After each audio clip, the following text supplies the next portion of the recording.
हरियाणा के झज्जर में जब 35 राउंड गोलियां बरसाई गई तो आसपास के लोगों का दिमाग हिल गया। एक बार पुनः गैंगस्टर नीरज बबाना दिल्ली के तिहाड़ जेल के अंदर से तहलका मचाना शुरू कर दिया है।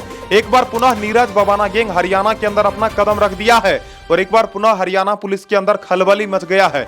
आज के इस वीडियो में आपको हम बताएंगे आखिरकार किस तरह से एक सरपंच प्रतिनिधि के ऊपर 35 राउंड गोलियां बरसाई गई। गोलियों की तरतराहट की आवाज सुनकर आसपास के लोगों के अंदर पूरा मानो कि एक तरह से हड़कंप मच गया था। लोग इधर से उधर भागना शुरू कर दिए और अब दोस्तों उस सरपंच के बारे में जो खबर निकलकर सामने आ रही है उसको जानकर आप लोग भी दंग रह जाओगे।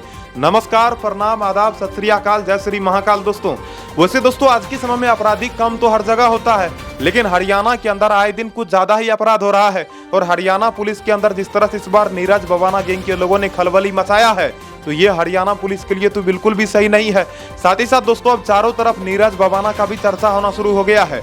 वैसे आप लोगों को पता ही होगा कि गैंगस्टर नीरज बबाना जो कि दिल्ली के अंदर कुछ ज्यादा ही तहलका मचाया था, उसने दिल्ली के अंदर इतना ज्यादा कांड करा कि दिल्ली पुलिस का भी दिमाग खराब रहता था। लेकिन फिलहाल बताया जाता है गैंगस्टर नीरज बबाना दिल्ली के तिहाड़ जेल के अंदर बंद है। अब दोस्तों जेल के अंदर बंद रहने के बावजूद भी नीरज बबाना गैंग के लोग जो कि अलग अलग राज्यों में कांड करता ही रहता है। अभी कुछ समय पहले की बात है जब बताया जाता है हरियाणा के झज्जर के एक सरपंच प्रतिनिधि जिनका नाम बताया जाता है देवेंद्र उर्फ बिल्लू कादियान है, उससे नीरज बबाना के एक साथी ने लाखों रुपयों का फिरौती मांगा था। दरअसल बताया जाता है नीरज बबाना के उस साथी का नाम हिमांशु उर्फ भाऊ है। दोस्तों हिमांशु उर्फ भाऊ के बारे में बताया जाता है ये देश के अलग अलग राज्यों में कई तरह का आपराधिक कर्मकांडों को अंजाम दे चुका है और ये नीरज बबाना गैंग के लिए पिछले कई वर्षों से काम कर रहा है।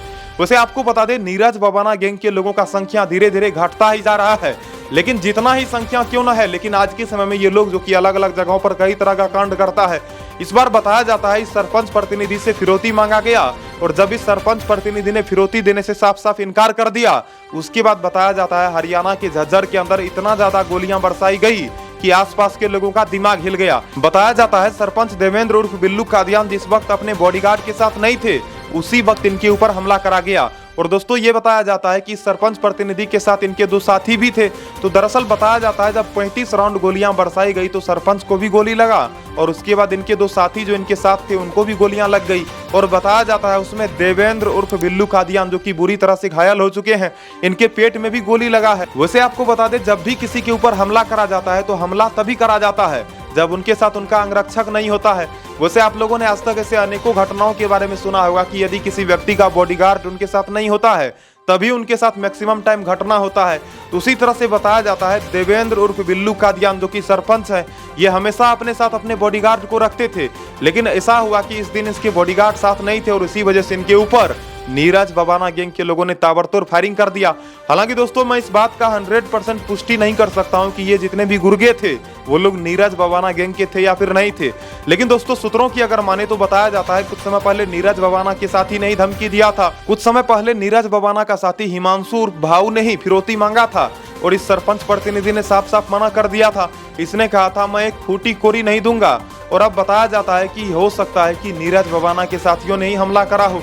लेकिन दोस्तों सबसे अहम सवाल यह आता है कि जिस तरह से जितने भी गैंगस्टर जेल के अंदर बंद रहता है, ये तमाम गैंगस्टर जेल के अंदर बंद रहने के बावजूद भी अपने आपराधिक सिंडिकेट को कैसे चलाता है, कैसे ये लोग जेल के अंदर से अपने नेटवर्क को चलाता है, कैसे जेल के अंदर से ये लोग अलग अलग लोगों से संपर्क बनाता है, ये भी एक अहम सवाल है। और दोस्तों जिस तरह से हरियाणा के अंदर इस बार इस सरपंच प्रतिनिधि के ऊपर हमला करा गया ये बिल्कुल ही गलत है और बहुत ही दुखद खबर भी है।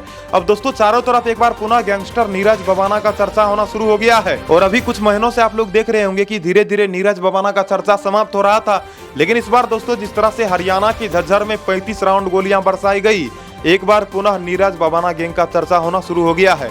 हालांकि इस मामले में हरियाणा पुलिस अलग अलग जगहों पर छापेमारी कर रही है और हरियाणा पुलिस पता लगाना चाहती है कि जिसने इन्हें धमकी दिया था, जिसने सरपंच साहब को धमकी दिया था, हो सकता है कि उसी ने हमला करा हो। तो हरियाणा पुलिस फिलहाल पता लगा रही है और अब तक बताया जाता है किसी को भी गिरफ्तार नहीं करा गया है। लेकिन फिलहाल दोस्तों बताया जाता है सरपंच देवेंद्र उर्फ बिल्लू कादियान को रोहतक के कायनोस अस्पताल में भर्ती करा गया है और अभी भी उनका हालत जो कि गंभीर ही है। तो दोस्तों जिस तरह से ये जितना भी घटना होता है ये तमाम घटना जो कि कहीं न कहीं आम लोगों को हिला कर रख देता है और ये जितना भी अपराधी होता है ये लोग अलग अलग जगहों पर से लोगों से फिरौती मांगता है, लोगों को धमकी देता है, यहाँ तक कि लोगों के ऊपर दिन दहाड़े हमला भी कर देता है। तो ये सभी का सभी चीज जो कि बहुत ही ज्यादा दुखद है। और एक बार पुनः जिस तरह से हरियाणा पुलिस एक्टिव हुई है, तो हरियाणा पुलिस तो पता लगा ही लेगी कि आखिरकार कौन वो शख्स था जिसने सरपंच साहब के ऊपर हमला करा, 35 राउंड गोलियां बरसाया। तो फिलहाल इस वीडियो में इतना। इस वीडियो के माध्यम से आपको मैंने बताया किस तरह से हरियाणा के झज्जर के अंदर 35 राउंड गोलियां बरसाई गई, वो भी 3 लोगों को घायल कर दिया गया और उसके बाद अब तीनों अस्पताल के अंदर भर्ती है। तो फिलहाल इस वीडियो में इतना ही। वीडियो को लाइक करना, चैनल को सब्सक्राइब करना, और यदि आपको कुछ भी कहना हो तो कमेंट सेक्शन में लिख के बताना। कभी भी आपराधिक काम नहीं करना और अच्छे से रहना, अच्छे से जिंदगी जीना, अपने स्वास्थ्य का ध्यान रखना, अपने परिवार वालों का ध्यान रखना। फिलहाल इस वीडियो में इतना ही। जय हिंद दोस्तों, मिलता हूं अगले नए वीडियो में नई खबर के साथ।